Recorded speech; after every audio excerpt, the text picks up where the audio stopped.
Okay, welcome everyone to our final closing session of today. I'm excited. I hope you are too. My name's Hayley McEwen. I'm a senior solicitor with the Mid-North Coast Legal Centre and the convener of the Triple R network for CLC New South Wales. So welcome all.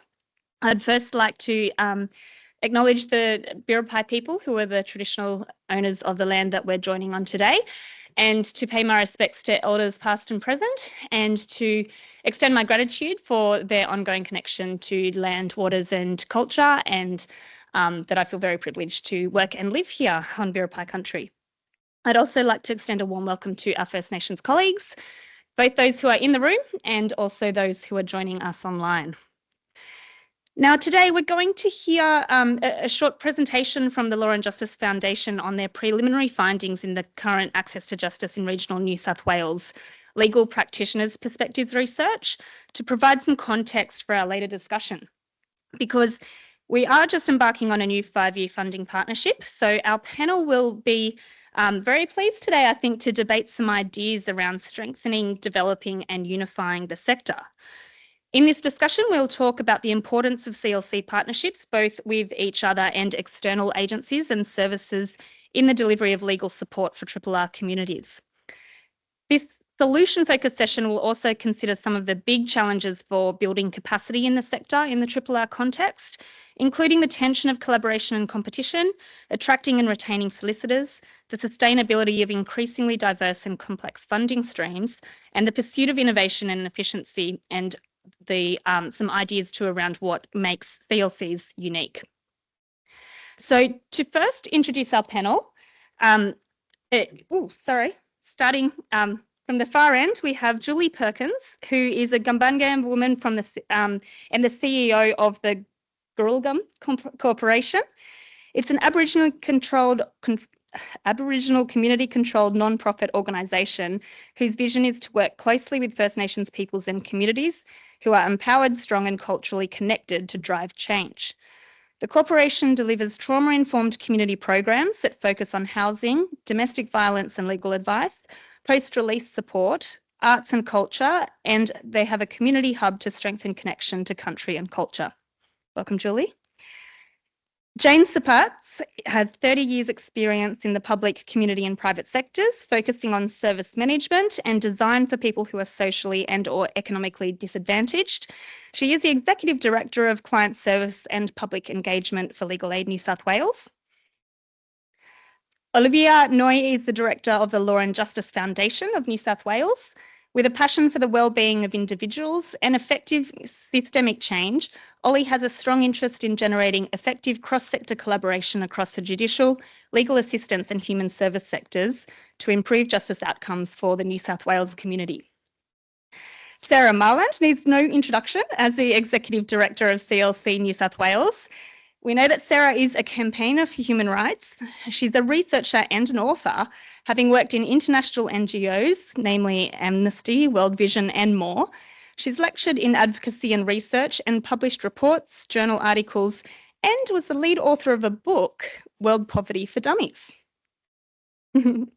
Chantel Bailey is the Principal Solicitor for Civil Law of the Aboriginal Legal Service, New South Wales ACT. She is the proud sovereign Wiradjuri woman, an experienced civil lawyer and also the former solicitor in charge at Legal Aid New South Wales. With a decade of experience working alongside communities across New South Wales to provide civil law assistance, Chantel has driven outcomes in the legal sector and is a strong advocate for truth-telling and self-determination of Aboriginal communities to achieve just outcomes.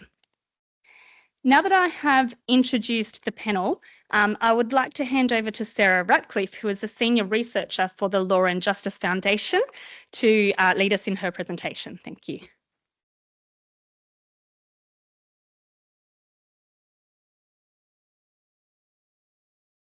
Thank you. Awesome. Well, it's exciting to get to present this to you and our preliminary results of, you get all a first look into the snapshots of our preliminary results. The work has primarily been conducted on unceded lands of the Gadigal and Durrell people, and it's quite exciting to get to enjoy and appreciate the beautiful lands that we are here today. Okay. So the project or the research that I'm going to be sharing with you has been done on the back of the NLAF initiatives and interest in RRR Australia research and access to justice. And so we were asked from NLAF to do some research and to provide them some insights into so that could inform their strategic directions with what they're doing with their RRR work. And what we know from our existing research that's already out there is that it's pretty clear that accessing legal support remains quite a significant challenge in RRR New South Wales. That wouldn't be new information to you. And that alongside barriers and challenges from recruitment and retention, there's also multiple other factors that are going on there that are compounded by broader systemic issues. Right? And these all shape how long legal problems can persist. And so we set out to ask, well, from the wealth of knowledge and expertise of everyone on the ground like yourselves, how are legal practices and systems operating in RRR New South Wales, and what this means for justice. So what we did, we are ongoingly doing semi-structured interviews with people providing legal assistance in RRR New South Wales. So we've the data set you're seeing today is based on 26 interviews with people. And then we also have we've gone deeper into the Albury region about how access to justice and experiences in this area as well. And then all this data that we've collected is being thematically analysed. And so this qualitative approach that we're taking has a range of different strengths. One key takeaway is that it complements and supplements when we use quantitative, or large surveys, as well as administrative data. It gives us a different type of insight. And these insights are really rich and nuanced. They're contextualized, as well as providing voice and visibility to groups that are often not able to be represented or spoken to from large quantitative data sets and administrative data. And it also gives us quite responsive and culturally appropriate information that can inform future initiatives and on-the-ground work. And so who did we actually speak with? Where's this data come from? There was 26 different participants. The majority of them were women. There was a range of different ages represented. And they speak to a range of different sectors and have a variety or a large range of experience practicing in RRR New South Wales. And they also can speak to 3 different domains of law, with most people working in one, but having maybe expertise in more than one sometimes, and also having various levels of seniority. Where in New South Wales were they from? Well, our participants were based across New South Wales outside the metropolitan hubs of Sydney, Newcastle and Wollongong. So quite broad definitions of RRR used here. And they're represented here by the red dots. So there was 14 different locations that our participants were based in, and they often spoke to many other additional small towns around these red dots. So interesting stuff. What does it actually tell us? What have we found so far? Just to reiterate, these are preliminary findings. Our analysis is ongoing, so these might not look like what is in the final report, but yeah, they're interesting nonetheless, and they are shaping what's happening. So from the substantial amount of data that we have collected, we've gathered a lot of contextual and nuanced picture of what service accessibility and availability looks like in RRR New South Wales. And that service accessibility and availability is really shaped by a variety of themes. And that these themes shape or tell us a bit more about how access to justice is provided. So we have things such as the intersectionality or the intersecting legal and non-legal worlds and needs, as well as the real value and role of local connection, expertise and trust, the impact and the drive of ethos, values and motives, and technology as a double-edged sword, being a tool but not necessarily a solution. And that together, these all then have a role in justice decision-making, as well as people being in the revolving door of the justice system, the timeline of the justice process, and the difficulty or ease in pursuing justice. So regarding service accessibility and availability, people spoke to a myriad of different factors. There was one common thing was distance and how this has a role in time and costs in legal service. There was infrastructure, or more specifically, the lack of infrastructure. So, for example, transport, housing, and schools. And this not only shaping how do people actually access legal assistance services, but retaining a workforce. Are they going to live here if there isn't school or housing?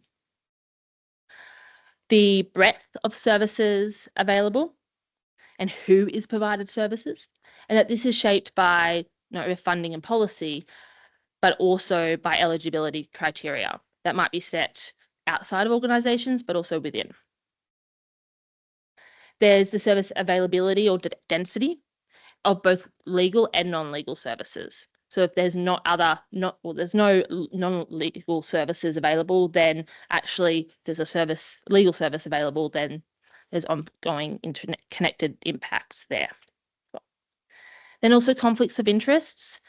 So here, clients facing the likelihood of being conflicted out because of the only legal service having provided advice to the other party, and sometimes as a result of deliberate strategic engagement to restrict access from the other party, and the rare few other providers at capacity or too far away. And then also people shared different ideas for recruitment and retention, which addressed difficulties in terms of the low number of legal professionals in RRR areas, a specific rural skill set desired or needed, as well as how do we actually manage the workforce and fatigue that comes with high workload and low numbers. And these all shape then the 4 different themes that I mentioned before. So we have participants sharing how legal problems aren't existing in a vacuum, but rather working that there's lots of things going on, and that working with and across different services helps with positive experiences and impacts for clients. And this is all done through wraparound support. So, for example, there's entwined needs of the community, and that these are non-legal and legal needs all happening together, and that there's this real stress from having to juggle a scenario of multiple interconnecting moving parts, and that when layered with legal capability as well as their readiness, then the situation is made more difficult.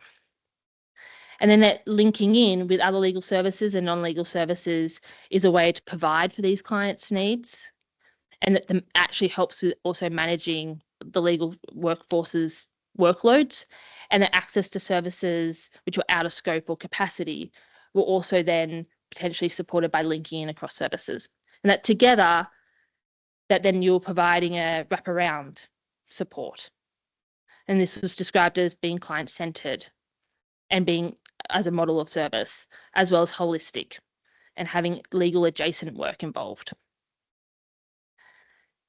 Participants repeatedly spoke to the value of local connection, as well as knowledge and trust in ensuring that you provide accessible and equitable services.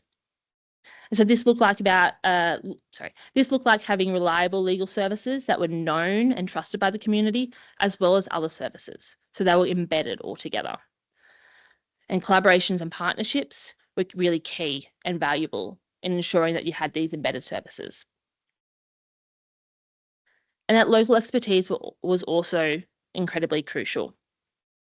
So this could look like knowing who to go to, those connections, as well as contextual knowledge about the local environment. So, for example, a magistrate with local understanding or knowledge may actually make a different decision than a magistrate coming in from Sydney or Melbourne to service that area. Another key theme here was ethos, values, and motives of not only individuals but also organisations. And this was seen as a driving force to do the work, to persist, to continue, to work in a RRR area, to work longer hours, to work beyond a position description. It was also described that magistrates with value a force for positive change in the community, or to be culturally appropriate, also drove and informed their decision making. Yeah. However, then on the flip side, which we've often hear about and I'm sure isn't unfamiliar to you, is this connection with high levels of frustration and burnout that comes with doing work that you can be really motivated and engaged with and aligned with you. Well, and then this was linked in with the high changeover of staff, hard retention of staff being difficult, as well as this difficulty in living in R areas when there isn't the correct or needed infrastructure in those locations. And then technology. It came up as a double-edged sword. Yeah. So overwhelmingly, it was said, well, yeah, there's an opportunity here for technology to increase access, but also it will limit access to certain groups and potentially certain groups that already have a disproportionately limited access. So it can be a useful tool for formal processes such as ABL and online documents portals that can help you do your job better or more efficiently. And if it's available, it can be a useful option, but it's not going to solve everything. And it's not going to bring justice to the community, and it could disadvantage certain groups, especially if from an infrastructure perspective, there isn't reception in a certain location, right? Or we're talking about groups that may not have a phone or an email address, or the technological literacy levels intergeneration and across the community aren't there. That skill set isn't there to actually help use the technology. So put this all together, what does it actually mean? Well, the building evidence is confirming that access to justice is contextual, it's multifaceted, it involves much more than simply placing more lawyers in remote locations. There is a real value component, motive in it that can really help center you, and that there are multiple other things that we can go on here to actually help shape what you're doing further. And from the last 2 days, we really heard that you might be already doing all these things, it sounds like. But having a holistic, linked in and integrated service that then therefore provides a wraparound support. But also making sure that it's client-centered, it's place-based, it's evidence-based, it's tailored, it's responsive to who's in front of you and your community's needs. Also from this ongoing analysis, there's lots of questions that have come up for us that I suppose give a bit more of an insight and deeper dive into some of these things and avenues for further research and discussion. So we're thinking about what about differences for different groups, locations, different organisations and service providers? What about the people missing out? What services and programs might be or most effective for defendants or the people in the far, far west? As well as preventing and managing conflicts of interests. How do we try and prevent or manage mischaracterizations of violence? What are effective approaches for reaching more people? So outreach services, partnerships and visibility campaigns, so many different organisations and people mention that they do them, but also debating, okay, do we do this or do we do that? We only have so much workforce, time, energy, funding. What's actually best for us to do? How can we reduce scope of service as a reason that people aren't getting justice or access to local support? And what would a RRR-centric system design or a fourth jurisdiction look like? These were some of the ideas that were put forward that the sector might like to explore. So that's a preliminary insight snapshot into our results that we have so far and our ongoing analysis. Yeah, I'll hand over to you if there's any questions or for the panel to have a discussion. That's the thing.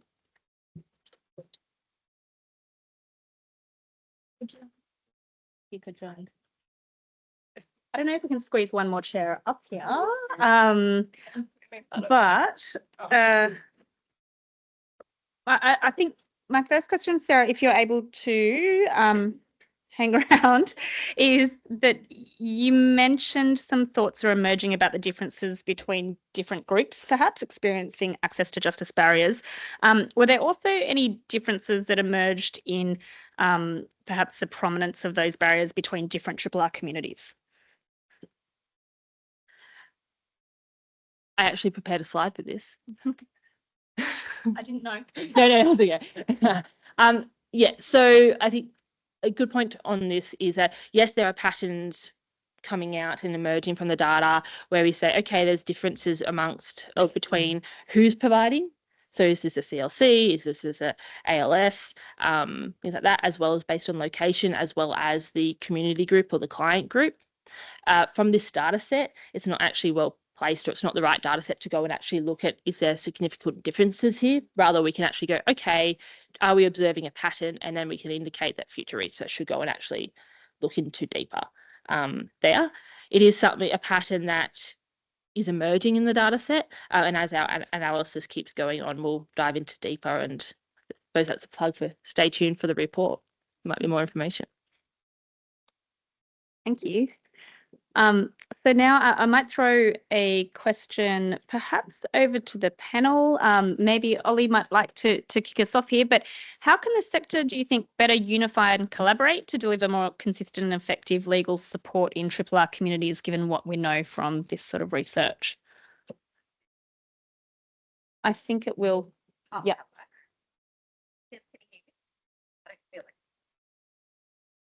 Well, yeah, here we go. This works. So collaboration and opportunities. I think this is the opportunity for us to open the door to a new avenue of collaboration that we're looking at with the New South Wales Legal Assistance Forum, the NLAF. So as Sarah mentioned, this piece of work was initiated by the New South Wales Legal Assistance Forum because it has identified rural, regional and remote concerns as a priority focus of the group. We'd really love to establish and not duplicate what's out there already, knowing there's many networks out there, but to create a standing group where we might be able to leverage both the on-the-ground expertise as well as the connection at higher levels in terms of the opportunity to advocate with government and with public policy decision makers to get some traction on the ground for tangible improvements to access to justice. So the invitation here is for people in the room to share your ideas in terms of, we're at the phase of seeding this thing and consider its terms of reference. So the invitation is to share with us your views on how we can make best use of that space, how we avoid duplication with what's out there, how we amplify the existing advocacy that exists in so many parts of the community, and to join us in the establishment and I guess progression of the advocacy that we intend to achieve through that group. So I guess that's my first little thought in terms of how we might be able to move forward with collaboration.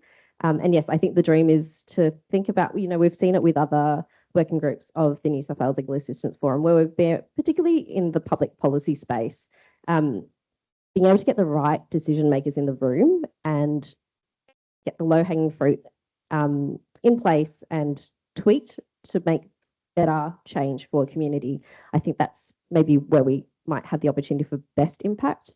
And yes, the invitation is to please join us. So if you're interested, please speak to Sarah, Jane or I about that.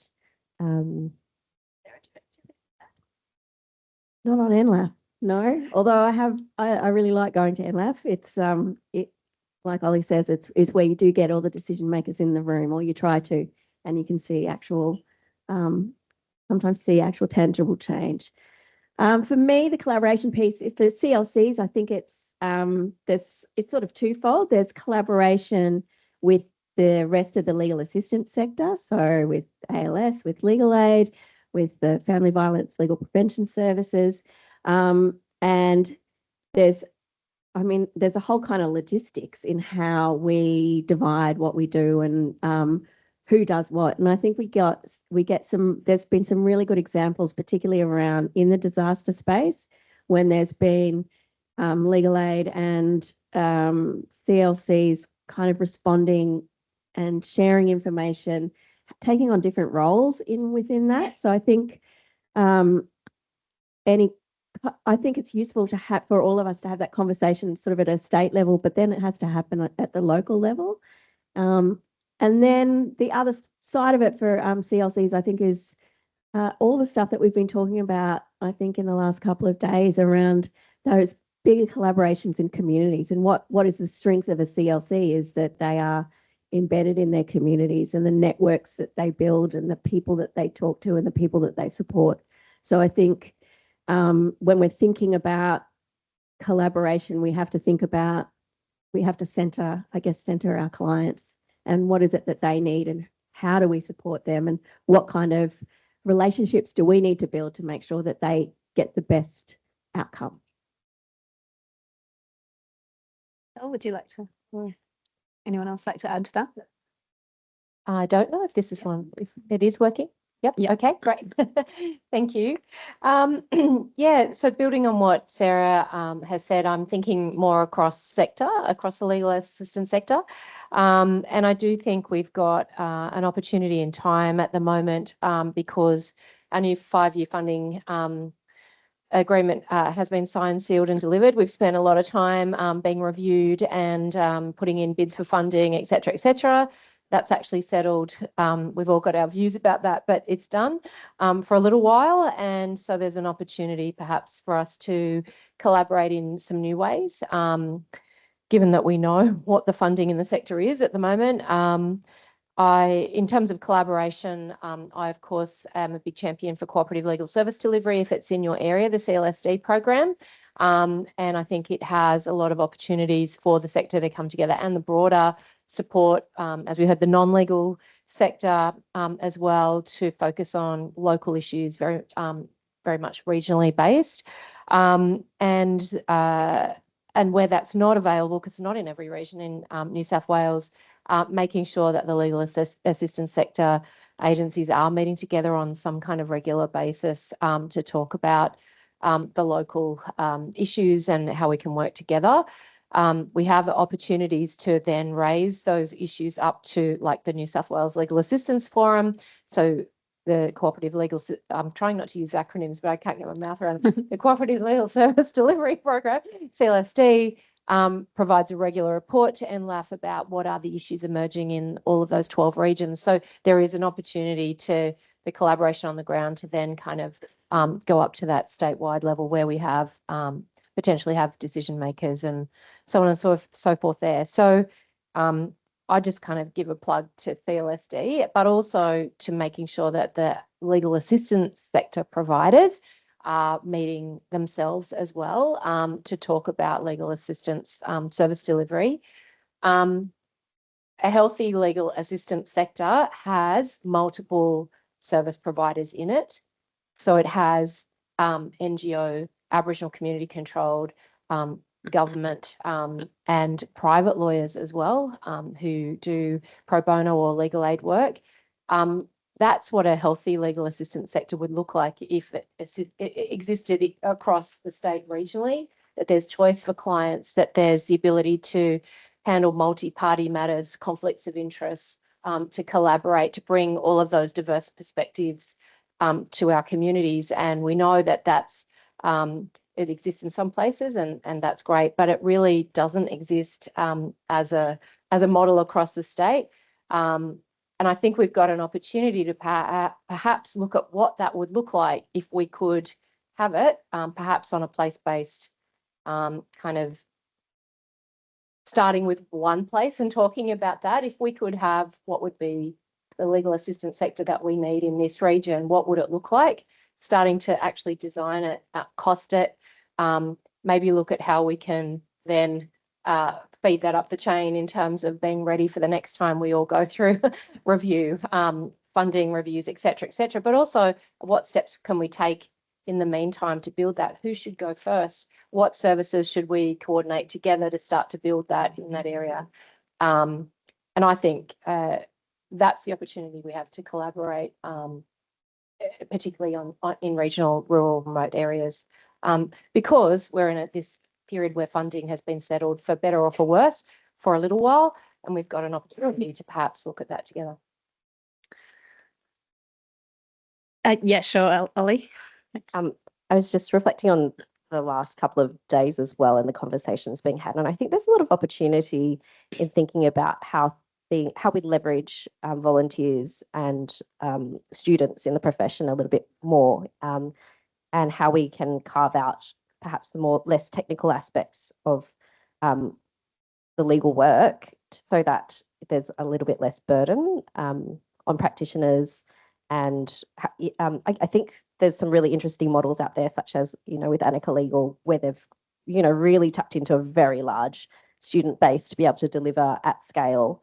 I wonder how that could work potentially in perhaps at smaller scale, but within regions, to ease the burden, make use of good technology and digital supervision as well of students, to be able to deliver more and to ease the pressure and the substantial drain and burnout that we're hearing about experience in the regions.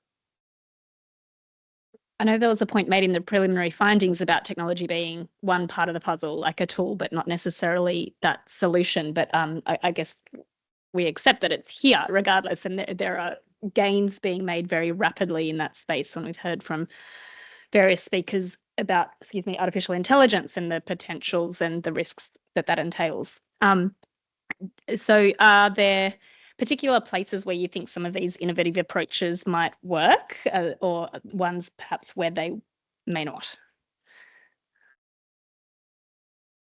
If you'd like to jump. Friends coming from everywhere. Thank you. I just wanted to start, I guess, before I answer that question, by just acknowledging the traditional owners, but also I think in these conversations, I think it's also really important to acknowledge the ongoing kind of colonization and trauma that is inflicted on our people from the law, but also on First Nations professionals in this space and in this room. This panel feels really, weird's not the right word, but it feels funny for me because I've just come from a session that was almost all First Nations in the room, and the space felt very different, talking and speaking, and now I'm back in this kind of like what feels like a bit of a tight professional space. So I'm trying to like figure out what I want to say and how I want to say it in a way that goes back to what those conversations were that we were having in that room, because I think it's nice to break down that invisible professional wall for a minute. I think the question around technology is interesting for mob in particular. I think in rural and regional communities, technology plays such a role in connecting mob to all the services that might not physically be there.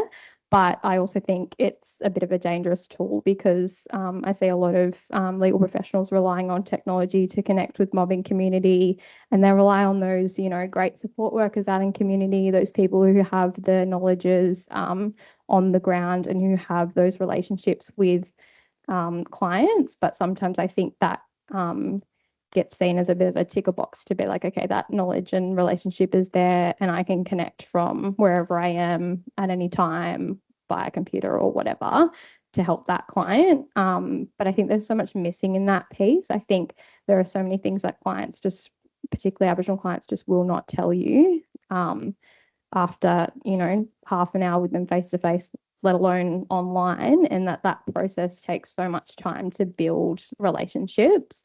And so whilst I think it allows us to connect with First Nations communities across the state more widely, it really does worry me that it's a tool that sometimes gets overused, and that there needs to be a balance for that. I know there's no perfect solution, but I think, there's a real, one of the examples I'm thinking of in the civil space, for example, is that we have an Indigenous list at NCAT, which is great, but it's run remotely. So unless you're in Sydney, everyone joins remotely, which means that like lawyers can connect with an Aboriginal client or a client that needs help anywhere in the state, and they can be anywhere in the state. But really, it worries me that if that client's sitting in a community with a community worker and the lawyer somewhere else, that one, are they understanding what the process is? Because you've got, like, when you're connected by technology, like, you can't have those side conversations with your client to be like, are you understanding what's going on? Let's go have that coffee and a chat so I can actually decode what that member said and the decision they made.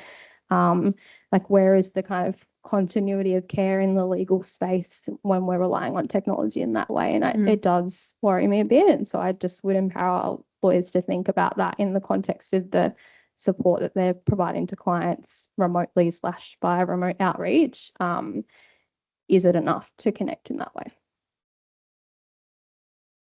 Sarah, I could see you were about to add something there. Yeah, Aunt hasn't spoken. Sorry, yes. Oh, look, Antonio, with you. Yeah. hi everyone. Julie Perkins, Mangill woman, as was said, and I'd just like to acknowledge to country, but also acknowledge I'm from the Family Violence Prevention Legal Services space, and acknowledge FNAV, good work of FNAV, and also my other colleagues in the room from the Family Violence Prevention Legal Services. I might be sitting here, but it's the combined knowledge of all these sisters and brothers in this whole room, that also informs me. Also, as was said, the previous room probably felt a little bit different because there was a lot of First Nation mob, and we had some really great comrades like in the front row here, strong and united. My background's basically 20 years Aboriginal Legal Services, Regional Manager, Northern New South Wales. As I said, now moved across to the Family Violence Prevention and Legal Services. Sadly, after being made, the black managers, mainly women, were made redundant in the regions. And so when we talk about access to justice more broadly, I'm really passionate about rural, regional and remote communities. And I'm really passionate about, and I don't mean this disrespectfully, I mean it not being controlled by Sydney. And I know that that's coming further in the conversation.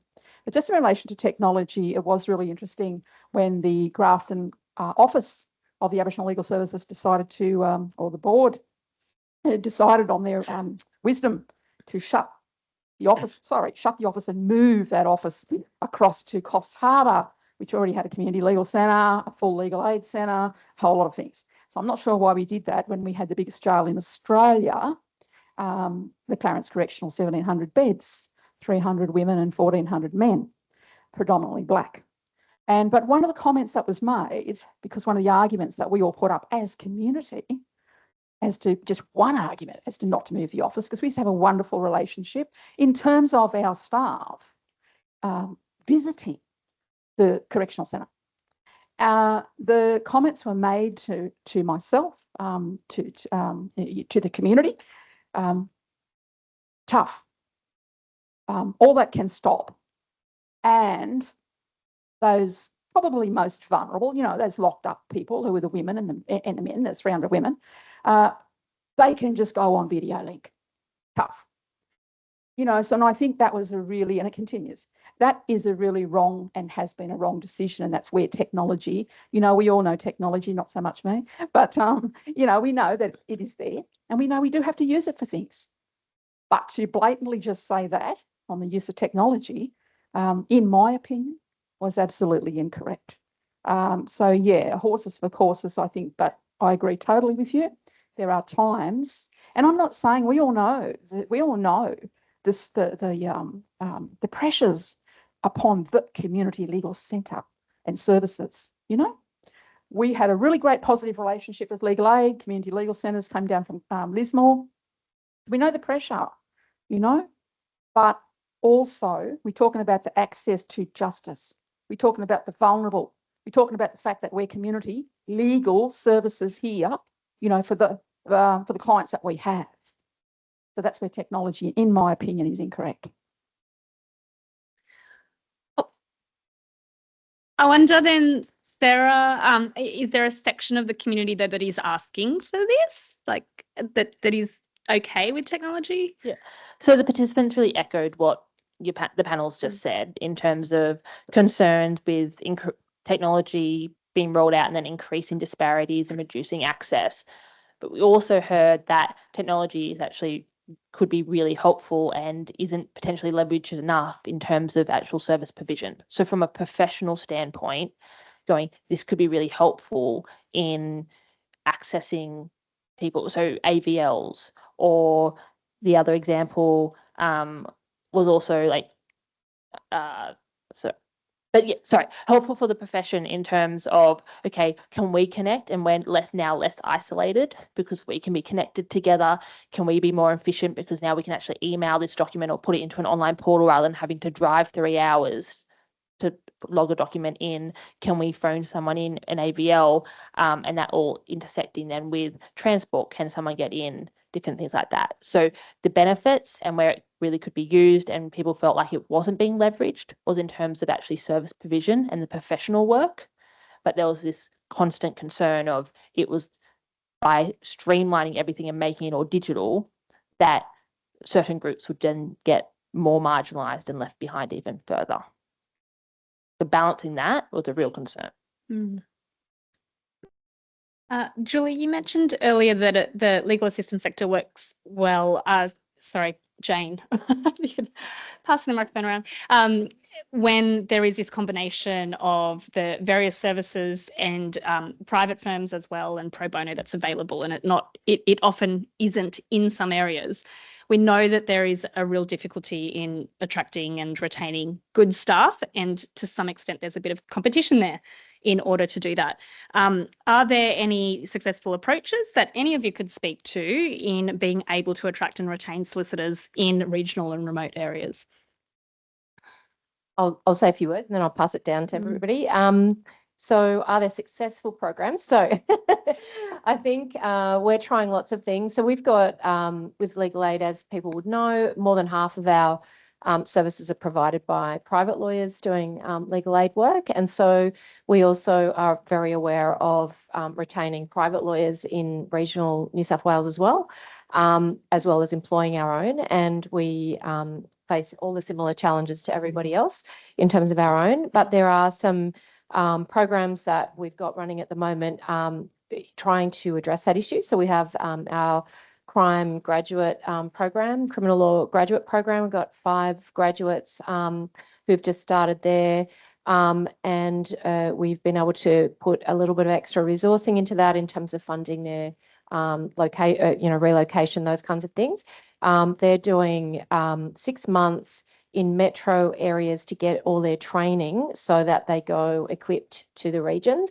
One of the issues, of course, is that I think it is really important to attract new grads to the regions, but then the regions have to train new grads. And also, we want to make sure that we've got experienced lawyers being retained in regional areas because of the quality of the service delivery. So the idea of training, putting that, I guess, that training burden or privilege, whatever, into metro areas before they're sent to regions has been part of that program. It's very new. So we haven't got an evaluation on that. Katie has got a program running in the care and protection space for a fellow who's it's a 4th year law student at University of Newcastle who's spending 12 months in our Newcastle office being paid like a paid placement. And the idea is to try and also train them up in a specialist area of law that we know is very lacking in regional areas, that care and protection area of law. So that's something we're trying as well. In terms of private lawyers, I mean, I have been in the sector for a really long time. We had our subcommittees of NLAF back, like 25 years ago because of the private lawyers leaving work in regional areas. That is probably even more because those private lawyers, a lot of those are now retiring.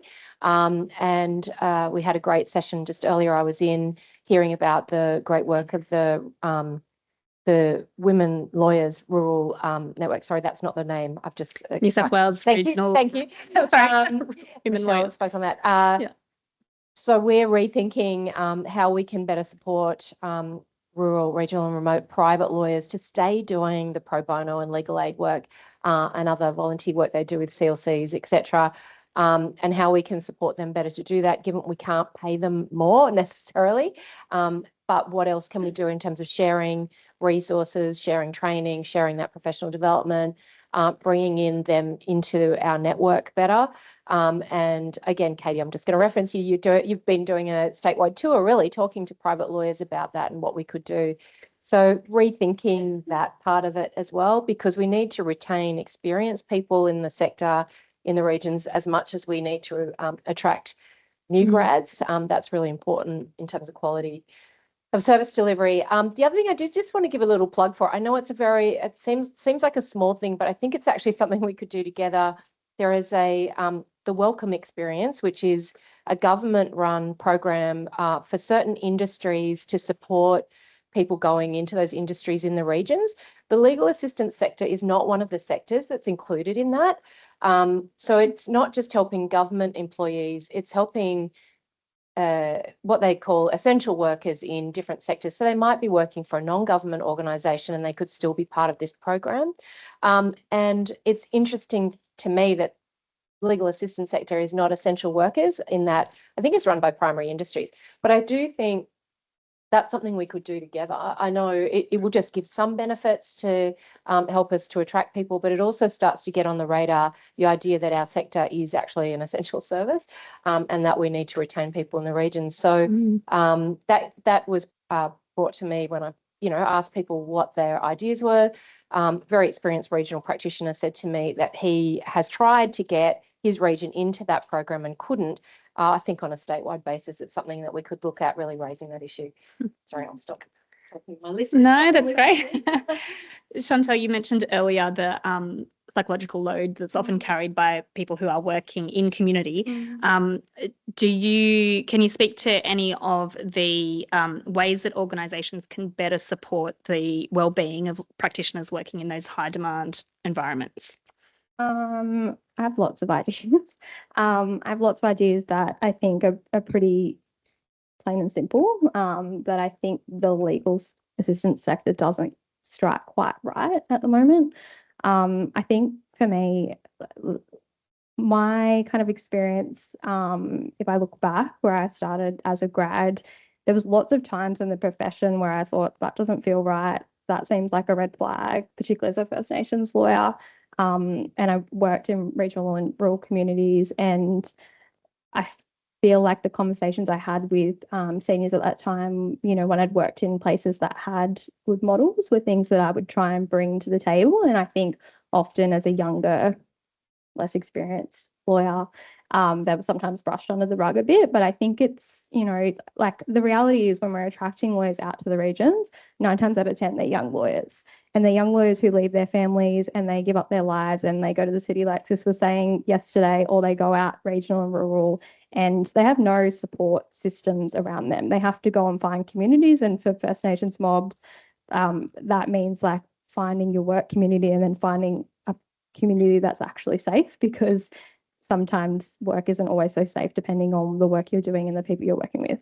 But I think like we need to think about that seriously, because, there's been lots of times in my career as a young lawyer where I've gone, oh my God, there's intensity of work. Sometimes there's not very safe supervisors, particularly for First Nations lawyers that don't really understand the challenges that we experience in particular. And then there's just like the outer ring of the profession that isn't linked in with the work that we do. And so you're also crossing over with them. And I think there's lots of red flags in that space. But what I would say is listen to the young people who you've brought into these roles and ask them what they need and the support that they think would be useful, because they will tell you. It's not like I really struggle, particularly seeing like cadetship programs, internship programs, First Nations here, there, and everywhere, like wrap kind of tick a box positions for First Nations lawyers and social workers and financial counsellors and the whole gamut. And you go, this is going to be a really great experience. How great, I get to go out and help my community. And then you get there and you go, this is not safe. This is not. And I think the other thing too is there's no point having one. Like one is unsafe for First Nations communities. Like if you're going to bring in grad roles, for example, I know what my sister is doing grad role at the moment in Coffs Harbour actually, and she's the only grad out there. She does have good supports, but the ideas that she has about what would be really useful for her are things that she can she'll tell me, she'll call me and have that yarn and be like, I wish they had this, and I might tell them what you need. And I think if you're going to bring First Nations students and grads into your organisation, you have an obligation to listen and to respond to what they're saying so that they will stay in the profession, because they will leave. Like you can't maintain and retain First Nations mob and expect them to give, and then also take the cultural load and burnout home with them, constantly and at some stage not go, I've had Jack, the profession I'm going, because it happens. So I don't know, like I don't like, again, I think, you know, when we talk about opportunities, it's easy for us to say we've got this and we've got this and we've got that, but what's the behind the scenes look like, I think is the key to thinking about how we get that right. Thank you. I think that's a great point too, listening to those who are younger as well as those who we see as more experienced. Yep. Julie, would you like to add? Mine might be a bit off left field here, but to assist, I agree totally with what's been said. But when I was with Aboriginal Legal Services, what I always argued is what would actually help, and maybe unsure, because yes, a lot of the people who came up from Sydney were young, and you know it's understandable that they come gain some experience, etc. And then they you know a lot of the times move back.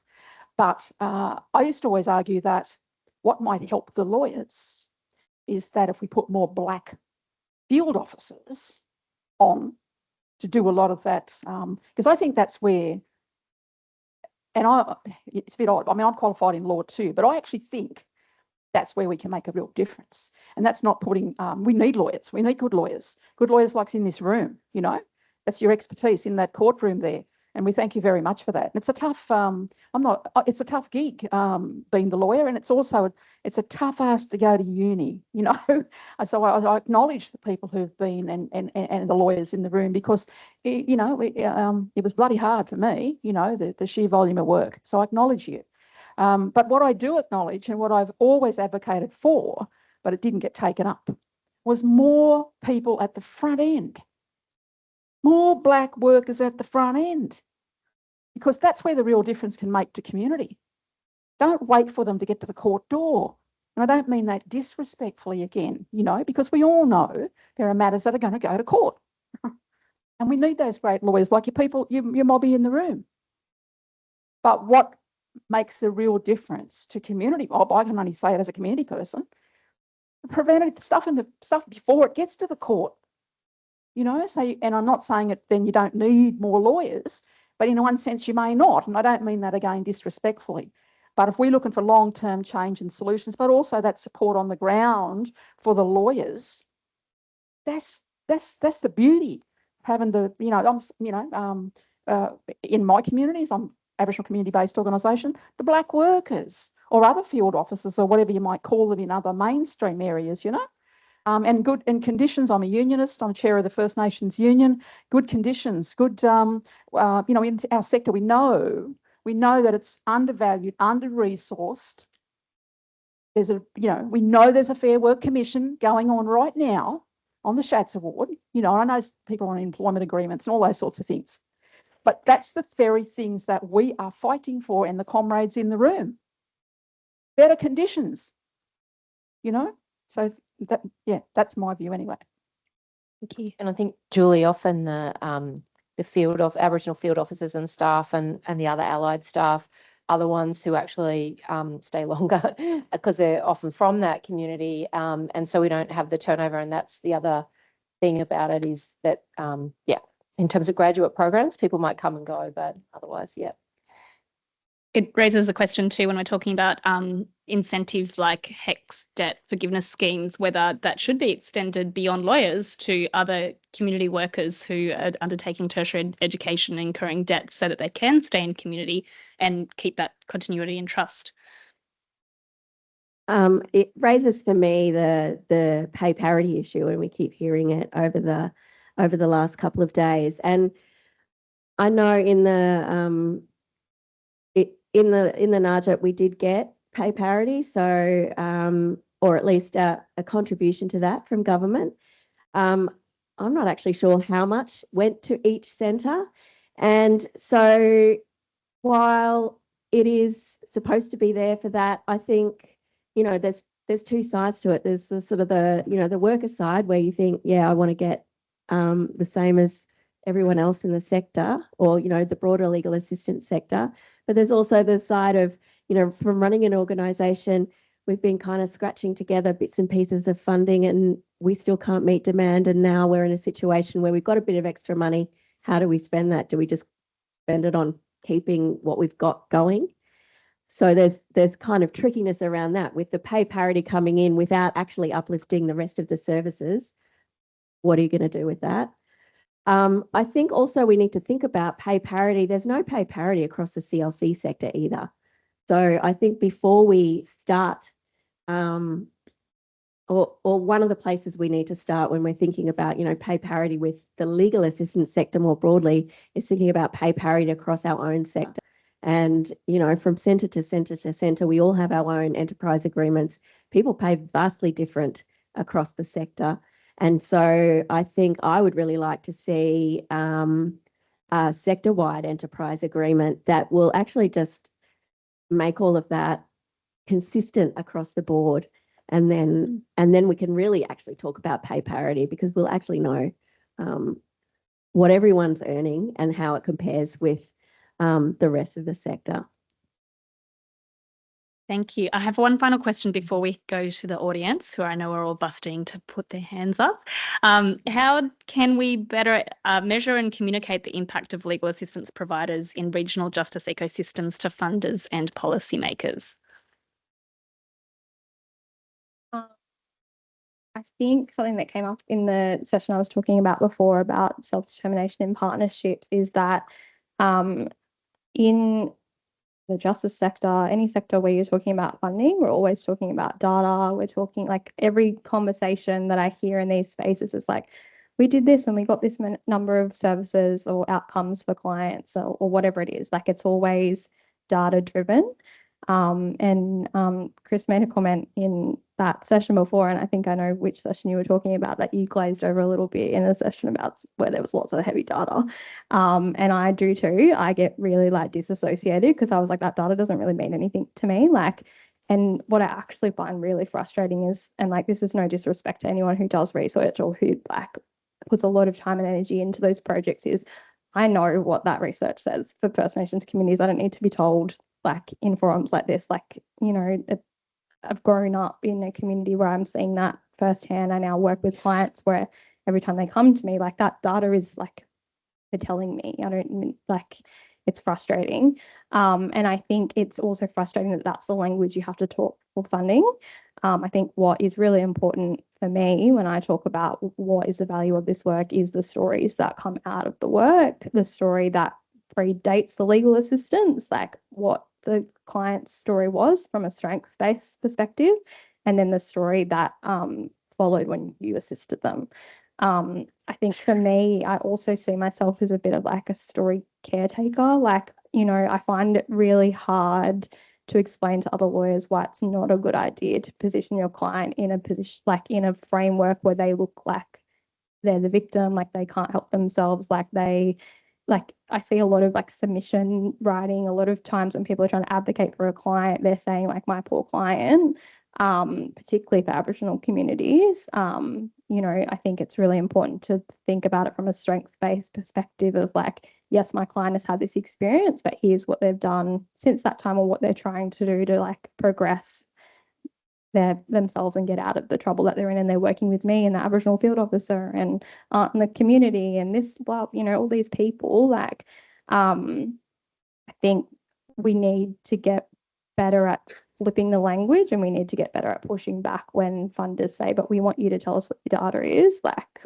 we need to get better at saying, well, we want you to listen to the stories of our clients, because I think that tells so much more than the picture that gets painted in PowerPoints about data and what that looks like.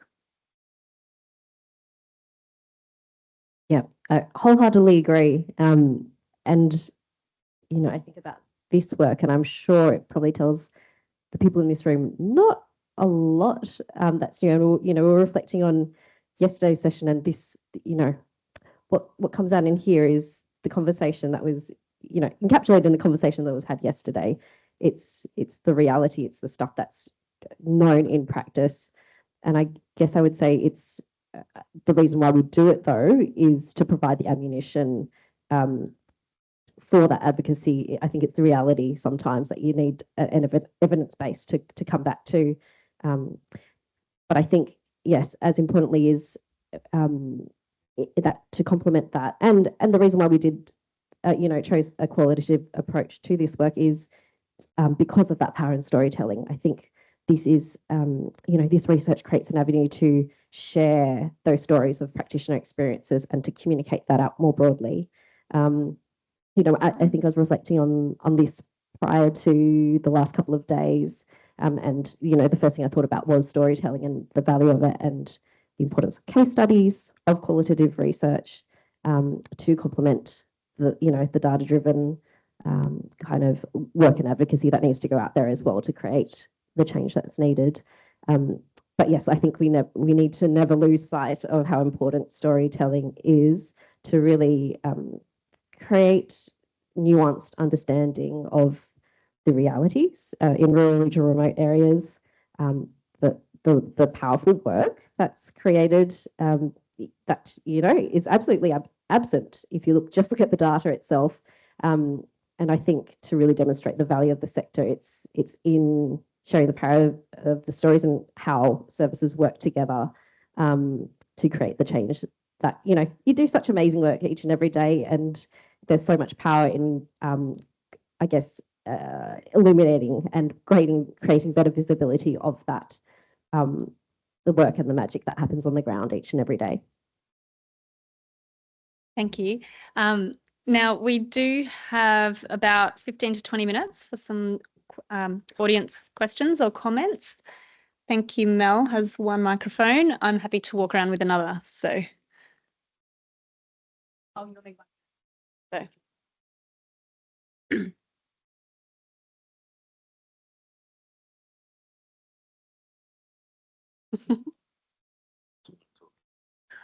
Hey, I would like to ask about the private lawyers. So when we allocate to private lawyers, I work in community, and my concern with the private lawyers is the competency of the private lawyer. Because when I have a member of the community come to me and say that legal aid's allocated it to a private, they're worried about the private doing best for the person.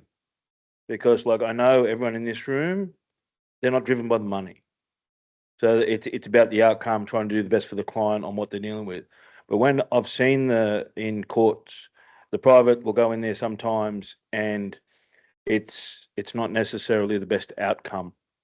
And that's why what sort of competency checking do we do with that? Because I know you were talking about retaining them and losing the ones that are older, but what sort of competencies do we check on them ongoing to make sure that they're the right person for the right role? They're really good questions, and obviously acknowledging my private lawyer colleagues in the room. And if you're here, obviously you are an amazing lawyer to be here.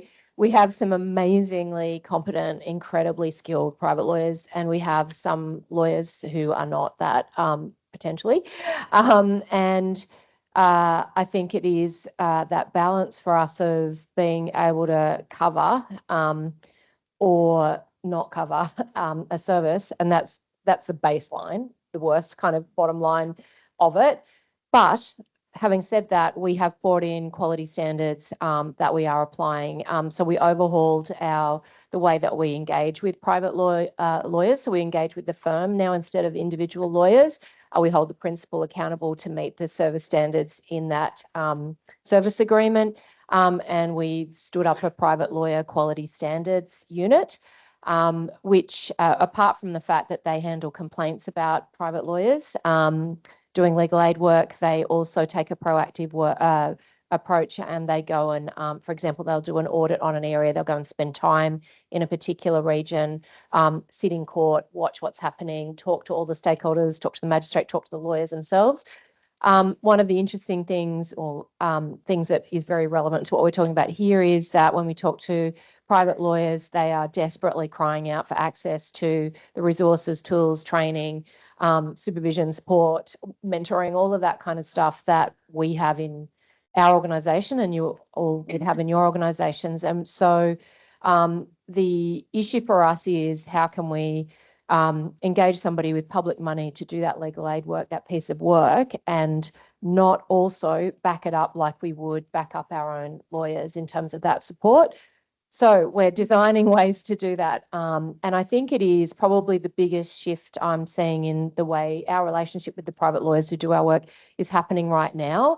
We are taking, I guess, a listening approach that we might not have taken before to hear their side of the story as well. There was a national census of private lawyers doing legal aid work across Australia to understand, are they going to continue doing it? What would keep them doing it? What would cause them to leave? What are they facing?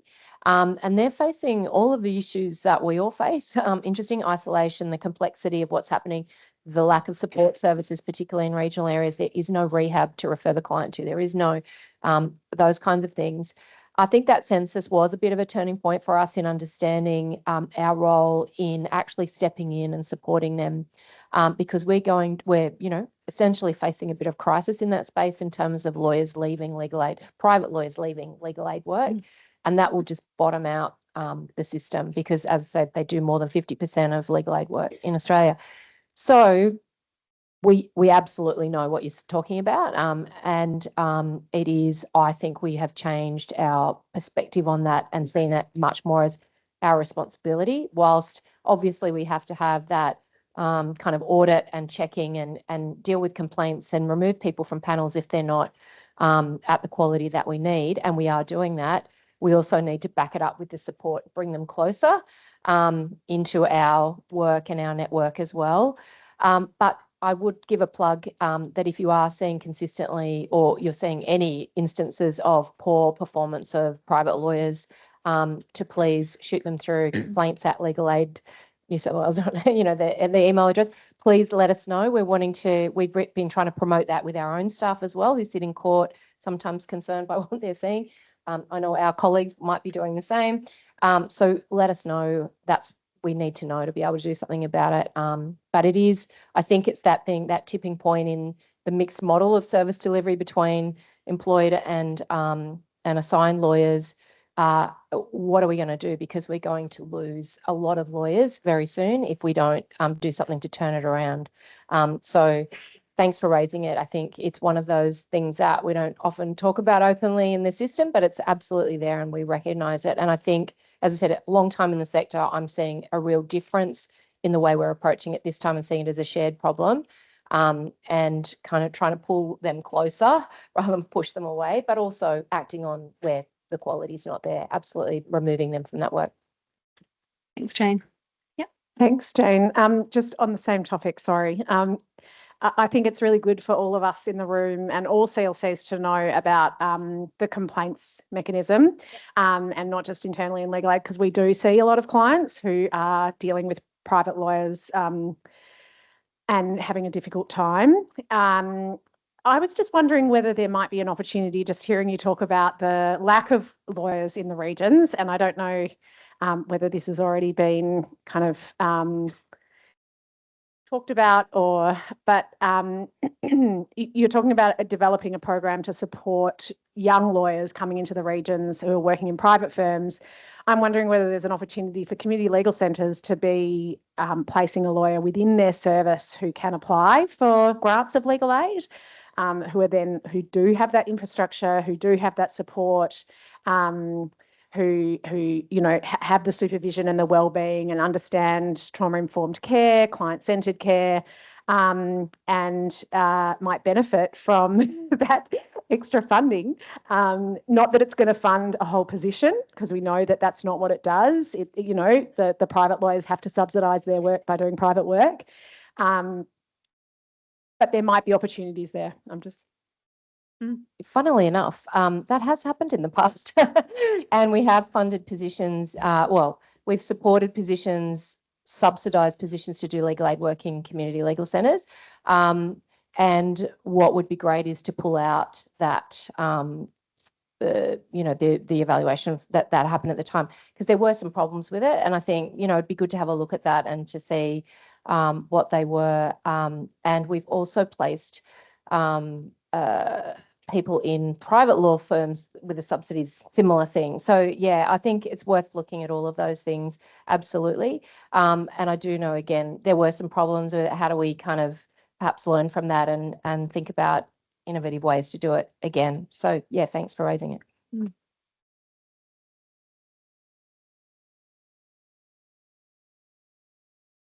Hi, I'm relatively new to the sector. I've 18 years in disability sector and then coming across here only 7 months ago. And I guess it's not necessarily a question, but it was raised in a previous session that I was in as well, is the great need for improvement on the way legal representatives speak to people, and the way that they explain things. Because even with myself being relatively new to the sector, I often feel like I need a dictionary next to me to understand what is being said, and you can miss half the conversation. And I think there was a really good point raised in one of our previous sessions, is if this is how you're talking to me, how are we talking to our clients? And we have so many clients, and I guess me coming from disability sectors, that would have no understanding. I'm very lucky to work for an organisation that does heavily rely on advocacy, but also ensuring that those advocates are in these conversations when conversations are taking place. But then if the advocates are not understanding what's going on, then there's a whole bigger problem. And I guess that I'm just thinking there's lots of people in this room right now, just to actively think when we are speaking to people, don't make them feel stupid either. There's a very fine line, and it is often that I've had people speak so condescendingly as well, and slow it down, or when they speak they raise their voice and they're like, I'm not deaf, you don't need to yell at me, I just want you to explain it in a better, more simplified way without making me feel stupid. And I think that there needs to be active training that everybody goes through to simplify the way that we speak to people without making them feel stupid. I think it's a big, can you hear me? Yeah, 10 minutes left. Good. I think it's a big issue. And I think when we come back to this concept around like bringing young people into the profession, like this is where that starts, right? Because I think what happens, and this is my opinion, is that a lot of lawyers get really scared by what they don't know, and they start in forums where they really know nothing, and the bigger words they use and the more grandeur they have, the more professional they seem, the more they can convince those around them that they know what they're doing, and eventually they get there, they know what they're doing. But lawyers often stick to this track where they feel like that's professional and that's what I have to do. And in forums where you're talking to judicial members and, you know, people that are at that level, sure, speak how you think is professional. But when you're in an engagement with a client, that's not appropriate. Like, it's not appropriate to speak how you would to a member where there are rules and expectations of you to like be respectful to the court or tribunal. It's not appropriate to talk to a client in that way. And there needs to be like ways that you figure out in your own practice to break that down. Something I do that I learned from a colleague that I thought was really useful, that seems a bit kooky, but I draw with clients. So I often like have pen and paper, and I don't like to sit across from a client. I like to sit side by side because I feel like it takes the intensity of the interaction away to begin with. It shows them that we're in this together. And normally what I do is when I talk, I draw. And like I'll draw out the process. So I'll say, okay, this is where we are now. We want to get here. And this is what we need to do in between. And like some people use tools like a case plan when they're doing meetings and do the same thing. And they might like record what the next steps are. But often what I say to the client is like, okay, like where in this picture does it not make sense? Like where have I, like if you've got a question about the process, where have I lost you in the process? And let's talk about that. And normally what I do is give them a copy to take. So I'll copy a copy to their file. I'll give them a copy, and then I'll send them a follow-up letter later being like, you know, like we spoke about in the drawing, we're here, and I'll try and explain it like so they can look back on it. But I don't know, I just feel like that's like just like a technique that someone showed me and went, this really works with clients. Like it's not something I learned in a textbook or like, you know, in a trade. So I just challenge people to think outside of the box when you're working with clients, particularly clients who have those extra additional challenges and barriers to accessing the law. So yeah, thanks for raising that. There's some great tips. I love that. And it's amazing how often clients are happy to take even a scrap of paper from an outreach when you've noted something down to take with them at that little bit of security of what we talked about. From an academic perspective, I can say it is a real concern because we know that younger generation is relying more and more on text messaging and technology, and the oral advocacy skills are diminishing rapidly. and their confidence in that is diminishing as well. So whilst they might be introduced to plain English drafting, there's not that many opportunities to really demonstrate this, particularly in oral deliveries at university. And I think it's something that we should feed back to, for example, Annika Ferguson, who's on the review for the PLT standards APLEC committee, as one of the core skills that PLT providers should be building into their framework. Something else that is, this is a little bit cheeky. I don't want to derail the conversation too much, but what I do think as well for like skills like this, right, is like, yes, once you get into the profession, like you learn the skills, but when you're at uni, you're learning like the soft skills and like the practical knowledge in the background about how, like, you know, to interview a client and to do those things. And I think there's kind of a thing that I guess the profession should be aware of right now is, you know, 10, 15 years ago when I was going through my law degree, there was this huge emphasis on incorporating Indigenous perspectives into law schools. I was part of a project when I was at university where I'd worked with a whole heap of lecturers to do that, as were a lot of other Aboriginal students, and a lot of effort and energy went into that. And a lot of people probably would have seen in the last 12 months that there has been a lot of media around that process, and there has been lecturers who have been involved in trying to bring that perspective into their content and teaching, who've been asked to remove it, who have been like, it's a lot of the conversations I've had with academics in the background have been pretty frank about what the conversations have looked like.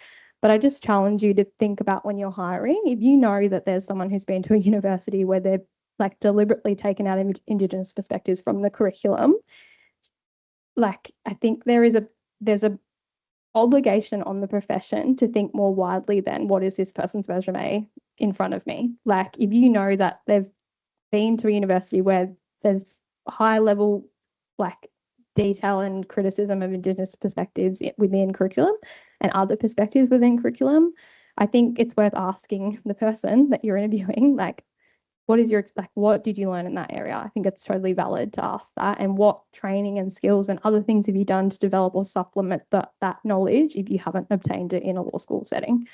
It's tricky, I know. There's a lot of things in that space happening, but I think people should just be aware of that when we're thinking about what the future of the profession looks like. Yeah, echoing what Sis said, education in universities actually we don't have necessarily the best relationships as Aboriginal and Torres Strait Islander people in education, because a lot of those people tend to have different views, right? Worldly views, and that's fine. But that's why in my organization, I've asked to do actual learnings with my with the lawyers essentially, but some of them are really educated on spaces because we do work in Redfern, and Redfern's pretty diverse cultures. I'm specifically First Nations officer, but what I'm doing is bringing in learnings just for First Nations specific things, and specifically for place-based Aboriginal content as well. But I also would suggest doing that for neurodivergencies, LGBTQI plus communities, anyone in that, because everything is intersectional, honestly. So sometimes education is not the best place, because I've met some of the people who sit on, I've met Aboriginal board members of universities or education, and they've left. So don't rely on those don't rely on colonial things when doing those things as well, because also another thing is infrastructure. Like, we work in Redfern Town Hall, but that's not good for our clients. They don't like it. It looks very colonial. So what we've done is worked with organisations like Kinchela Boys Home, and having comfortable spaces for people to feel like they can just have a yarn with me and the Aboriginal lawyer. Maybe that may be something to do with like other communities as well. Like, people with autism, ADHD may struggle to be in these spaces that are very business-like. Taking them out of those spaces, making them feel comfortable, hear them out. It's all about communication, that is communication. Thank you. In the interest of time, I think we're going to have to leave the questions there. And I will just say a very brief but heartfelt thank you to the panelists, and to Sarah and Delphine also, who I believe was online, for delivering the preliminary findings. I'm so sorry. I did not know this. I'm completely confused. So yes, thank you for your insights, and thank you to the audience for hanging around. Now I'll hand over to Sarah to sum up for today.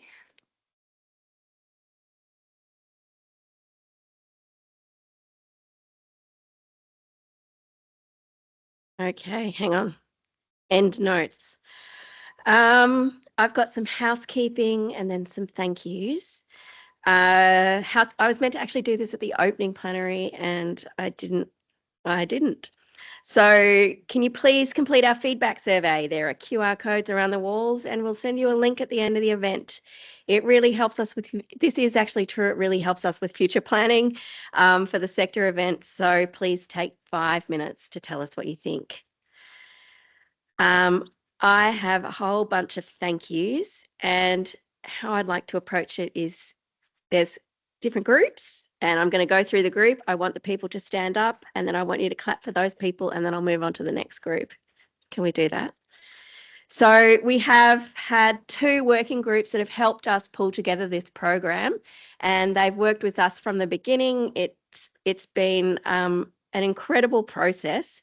So for the big yarn up, there was Chris Ramian, Samantha Valentine, Kate Sinclair, and Alentia Weldon Oti, who's not here today. So thank you for these people. For the summit program, we've got Louisa Stewart, Erin Killiam, Kim Richardson, Karen Ness, Brendan Delahunty, Yuva Harish, and Hayley McEwen. Thank you. We have the Mid-North Coast CLC for hosting us. Thank you so much. I'm not naming all of you, but thank you. We have the CLC New South Wales staff and we are here. I'm not going to make Bobby stand. Bobby Murray, we have Zach Armitage over here, Muna Batal, Chloe I'm going to get to later. No one else is in the room. Oh, there's Demir Hayden here. The CLC New South Wales staff have all contributed to pulling this together. They are a fantastic team to lead, and it's just really exciting to see how it's come together. So thank you to you guys. Thank you to all of our speakers, presenters, and chairs. We have sponsors, Port Macquarie Council, Ashurst and Gilbert and Tobin. So thank you to them as well.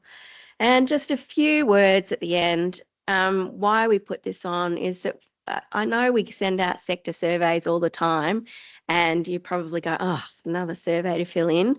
But we did get feedback in that survey that we were not doing a good job for our RRR centres. And so last year I went on a bit of a tour of some RRR centres to meet you and talk with you. And this summit has come out of that. And really we want to, I thank everyone for participating in the strategy session yesterday because it's your views that are going to be a core part of the work of CLC New South Wales in the next 5 years, how we're going to support the sector, how we're going to be building our community. And it's been really inspiring hearing from all of you, the work that you do and the change that you make to people's lives. I think this year is the 50th year anniversary of the movement, and it began with the aim of providing legal services, legal support for people who couldn't get it anywhere else. And in that 50 years, we've become organisations like little legal practices, and now we're bigger organisations and really diverse. And it's a lot of the organisations are really multidimensional. So we've gone from the legal practice being the main thing to a whole bunch of other supports and things that people do. And the legal practice is actually only a tiny part of that. So it's really different. It's a really different landscape to what it was 50 years ago. But I'm sure, like most people in the room, I'm really worried about the future. I'm really worried about we're always in this kind of multi-crisis, and I think we are in an excellent position to try and rebuild that movement that we started, to reconnect and grow together. So I'm hoping that this is again sort of kicking off that process. Here's Indy, who is another staff member. of CLC New South Wales. So I just want to reignite that movement that started it all again. And I thank you for all coming and participating. And it's been really energizing for me, and I can see it around the room of everybody kind of getting together, making those connections, making those networks, speaking with each other. So thank you. And my final thing is to say thank you to Chloe Wyatt, who has driven this whole process. She has been the one who has she came on board with CLC New South Wales, I think in January or end of February, and has pulled all this together in a matter of months. She's worked with people across the sector to make sure that we have the voices represented. She's pulled together an incredible program. She's got everyone here. She's briefed everyone. It has run so smoothly. I can't speak highly enough, but thank you, Chloe. It's been amazing. You have to come up.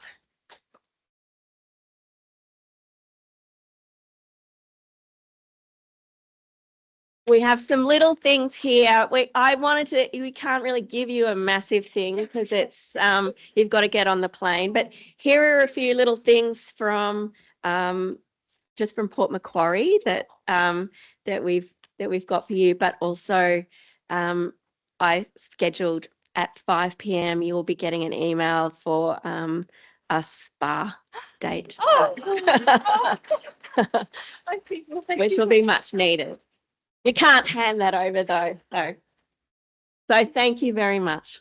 And thank you all for coming. And I hope this won't be the last one. I hope we'll see you all again. And if not, see you online in our network meetings. It's only another week and then we're back for network meetings. So we'll see you all then. Thank you.